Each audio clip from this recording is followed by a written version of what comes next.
Hi, I'm Chris Hepp and one of the founders of APTER. APTER stands for Aerial Photos for Disasters, Emergencies and Recovery. The tutorial today is about SMIS. SMIS stands for Spherical Model Information System. A spherical model is what you can see here in the background. But more about spherical models, please consult the other APTER tutorials. A SMIS is basically combining several spherical models and serving as an information, coordination and planning platform. How a SMIS can help you and assist you in your role as a disaster manager or an urban planner, that we will explain with examples and a simulation in the following video. SMIS Part 1. Disaster Management. We're taking the case scenario of the earthquake in Haiti 2010. You are part of an international rescue team, you arrive in Port-au-Prince and you want to know where to assist first to get organized and operational. Maps are not reflecting the new situation. They are normally not updated and sometimes in developing countries not even available. Here, satellite image from GOI. The same then for maps applies for satellite images. Not updated, bridges, access roads, hospitals are just not there anymore.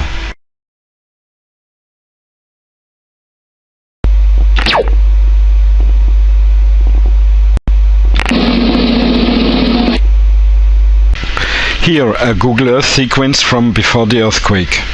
You might have recorded Google Earth in the cache of a computer, but the same rules applies then for maps and satellite images. They are good for orientation, but keep in mind it might be confusing and you might make the wrong decisions, because what you see, like roads, airports, railways, etc., might not be there anymore. Let's go briefly into the information management cycle. You collect data, then you collate the data and process them into information which you then disseminate. GIS has a function in data collation, information analysis and can help in the dissemination process or not. But since we have a new situation after the earthquake, you have to start a new information management cycle and collect the data first.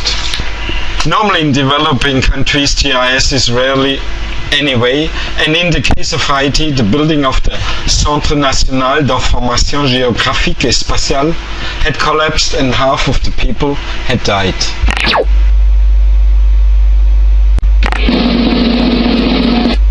Left side APTER spherical model, right side satellite image taken from GOI after the earthquake. Satellite images are in general good to have an overview. The problems with satellite images is that they are normally very expensive, and if the space charter is activated they are normally free available, but that takes time and happens only in mega disasters. If you have bad communication lines, you have to wait for ages to receive them in the disaster area, because networks are normally overloaded in this situation. If it's cloudy, they cannot make satellite images. Satellite images are usually taken vertical, as to say in 2 dimensions. Therefore you can detect only approximately 15 to 20% of the damages. The interpretation of satellite images can even be tricky, because your brain models out of the 2-dimensional information things which are just not there. The Escher phenomenon. Case scenario. You are the coordinator. You coordinate the international rescue teams. How to distribute your resources? You have to decide. This building here, how many floors have collapsed? No, it's not a pancake, as you can see in the APTER spherical model. I would have made the wrong decision, whether sending too many rescue teams or sending no one, because resources are limited and they are needed elsewhere. You can see visual information can be powerful. It can be so powerful that it influences our decision making. Even knowing better, if you are using 2D images or not updated images, you might take the wrong decision. And the most critical argument, because of the space garbage, do we have satellite images in 20 years' time available?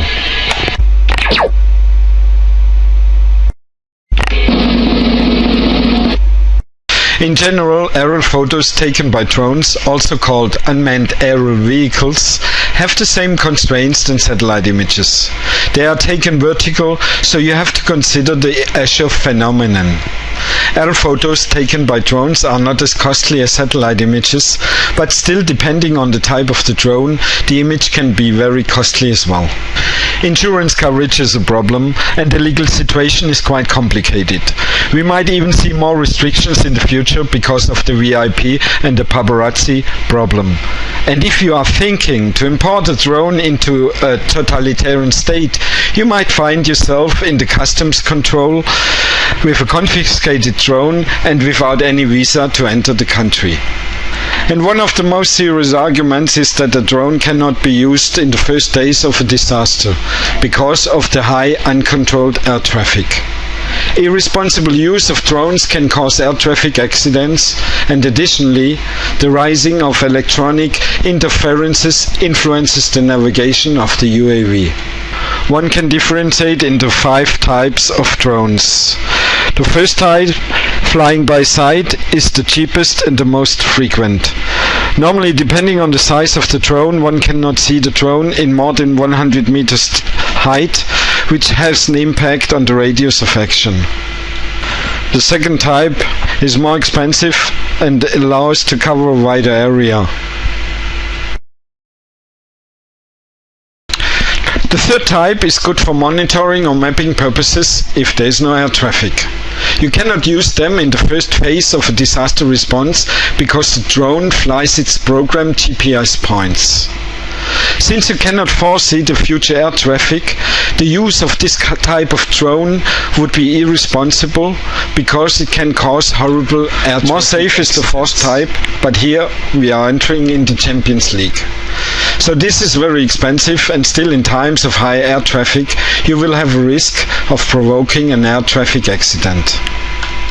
The fifth type is military application and out of the range of humanitarian organizations.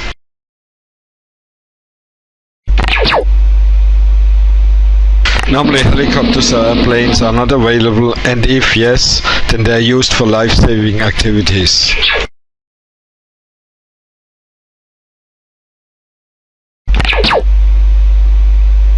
Let's go back to theory. Here, a combination of the information management cycle and the simplified disaster response cycle. SMIS can assist in assessment, planning, coordination, implementation, and monitoring of activities and situation, as well validation of information. Let us start with assessment. Here an example of mapping. You can map everything. Roadblocks, collapsed houses, the nearest hospital, etc. Advantage of a SMIS compared with a GIS is that the SMIS itself contains information.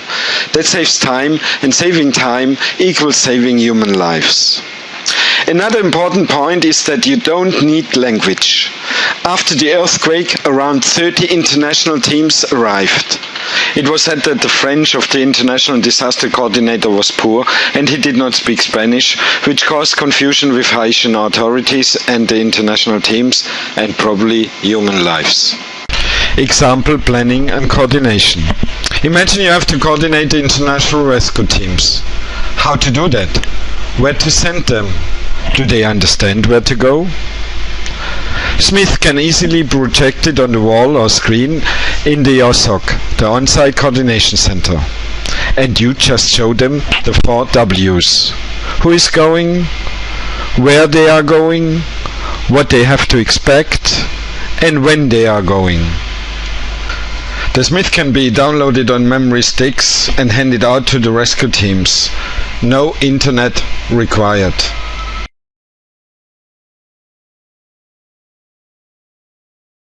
Implementation and SMIS. Let's go on with the example of the cathedral. Once the USA teams arrive at the location, SMIS can be used in the distribution of teams and the participation of volunteers. Again, because no language is required, also the locals will understand immediately what to do. That has 2 main advantages: avoiding that people are hindering the rescue efforts and being able to reinforce with volunteers. Depending on the situation in the building, several spherical models can be done and integrated into the SMIS. Here, for instance, a spherical model from the inside of the cathedral was produced some months after the earthquake. These spherical models allows you planning on the spot during your rescue activities.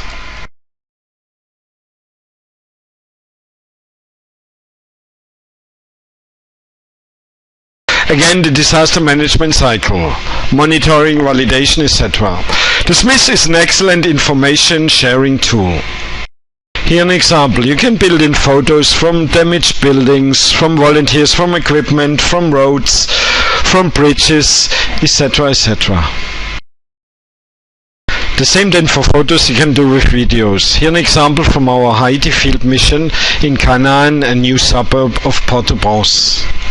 Again, the advantage of visual information, extreme short processing time and less failure in interpretation. Another advantage is the combination of spherical models. In the SMIS, you can hop from one spherical model to the other, so mapping, or better said modeling, a whole city. Basically, it's the same system than Google Earth, but instead of satellite images, a SMIS uses spherical models. A SMIS can contain links to any thinkable information such as situation reports, Excel tables, existing GIS. It can be opened with any browser, so no need of sophisticated software, and it can be copied from one computer to the other, so no internet needed. In a SMIS you can build in historical comparison for any kind of analysis. Like this example shows the development of an informal settlement after the earthquake. It can be also very useful when it comes to code of conduct in disaster relief. 3D impression discussed earlier, user-friendly, does not take long to train using equipment and software, low cost, the equipment costs only 30% of a single satellite image. A SMIS can be quickly produced and it's easy to update. In the case scenario of Haiti, an update team could have arrived after 40 hours with the first plane sent by their Spanish corporation. That means approximately 1 hour later the first SMIS would have been ready to be used in the coordination center. Or an update trained team from Civil Protection or the Haitian Red Cross would have been there.